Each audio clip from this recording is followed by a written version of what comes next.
I'd like to thank everybody for coming out. We split last week. We lost on senior night. Disappointing to lose on senior night to Southeast Missouri. You got to give them a lot of credit. They played inspired with a chance to end their season on a win since they're not in the tournament. But that's the past.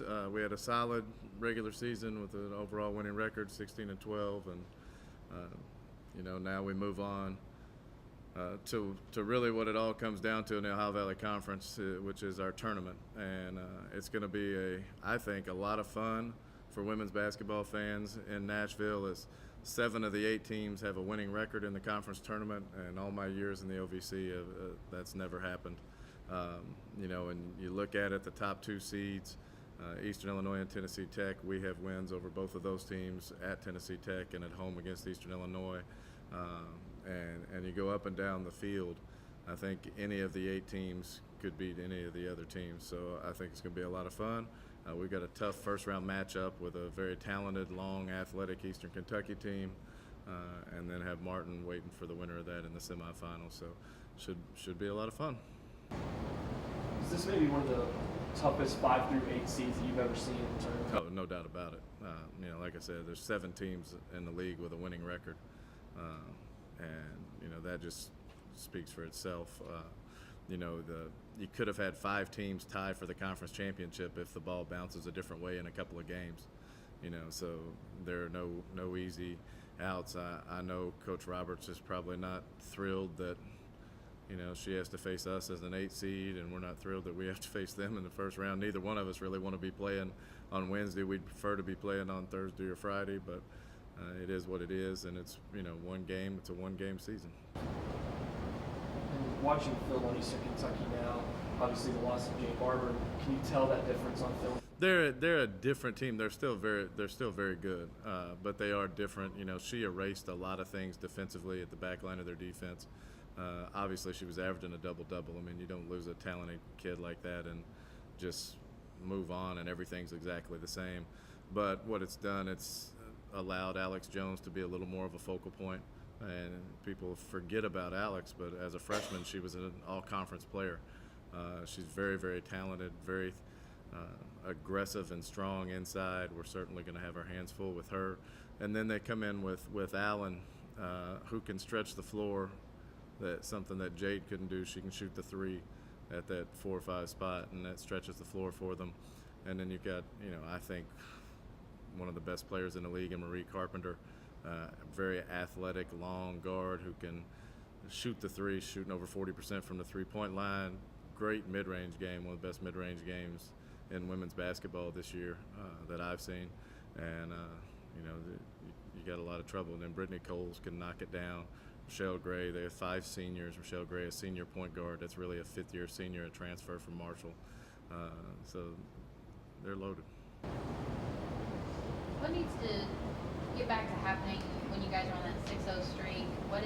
What's been the big difference? A couple of things. The first thing you look at defensively, we just haven't been as good. That's just the reality. Not as locked in to our game plans the last couple of games. And for whatever reason, we can't seem to get that right the last few ball games. Some of that towards the end of the year is who we played, where we played them. SIUE and Eastern Illinois, those are tough places to go play, very talented teams. But we haven't been as locked in as we were defensively. Offensively, Mariah's struggled making shots lately. If I were Eastern Kentucky, I wouldn't guard her. I'd leave her wide open and take my chances. So a little free advice for Coach Roberts. Is it just me, or does it seem like the last couple of years in the women's bracket especially, the hottest teams offensively sometimes are the ones that make the longest runs with Austin P. and Martin?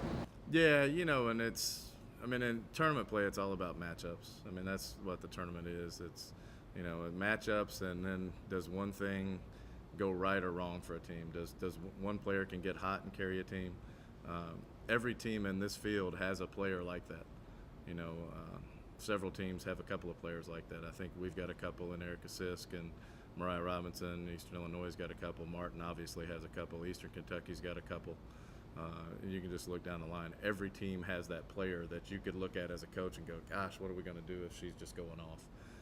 So I think it's going to be real exciting. But it all comes down to matchups in one game and how your team plays that day. And the tournament, Eastern Illinois had a great year. Tennessee Tech had a great year. They're co-champions of our league. If they lose Friday afternoon in the semifinals, to me it does not diminish the year they've had. It's a one game scenario. I remember a few years ago, Austin Peay went undefeated in our league, and if their post player Galanda Harden, who was a great player, ended up going to Tennessee and blocking like 8 or 9 shots in the first round of the NCAA tournament. If she had rolled an ankle, Austin Peay would have lost in the first game. So really, it's a lot of luck in the tournament and what your matchups are like. Did you talk to your players with playing Eastern Kentucky? If you win that, playing Belmont, 2 teams that beat you guys? Well, we play UT Martin in the okay. next round if we were able to win that game. Yeah. Okay. I'm sorry. Did you talk to them though about redemption in terms of? No, with Eastern Kentucky, I really don't have to mention that. We only got one opportunity to play them. We were very bad that day. They had a lot to do with that. They were very good. But we had a 4-hour film session on New Year's Day after that game, and I'm sure our players remember that.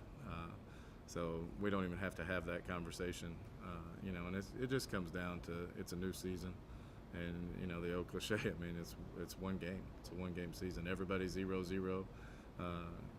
We don't want to let that detract from what you've done for the year, whether you're Eastern Kentucky or Eastern Illinois or Murray State, but it really comes down to this one game shot, and then you worry about Thursday when you get there. How long are your film sessions normally? Oh, for 30 minutes, 45 minutes. Not 4 hours. That was particularly bad.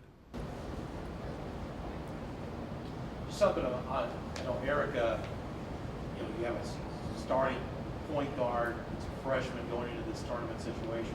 What is her track record in tournament situations? Well, last year as a senior in high school, she led her team to an undefeated state title, so she's had a pretty good track record. I think she's played well for the most part in big games. She has to play well for us. There's no question about that. It's a lot of pressure to put on a freshman. She relishes that. And I'm looking forward to seeing what she does in this game. Can you describe her vocal evolution? It seems like she's been a much more vocal leader. She has, and one of the things that she did in high school exceptionally well, and a couple of our freshmen did.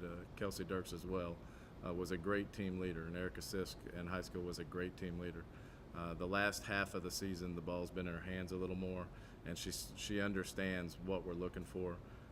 And she's starting to feel comfortable talking to her teammates. And, we have a couple of senior leaders that are very vocal as well. And for a freshman to step into that role right away is kind of difficult. And so that's part of her growth in the game and her maturity level elevating throughout the course of the year.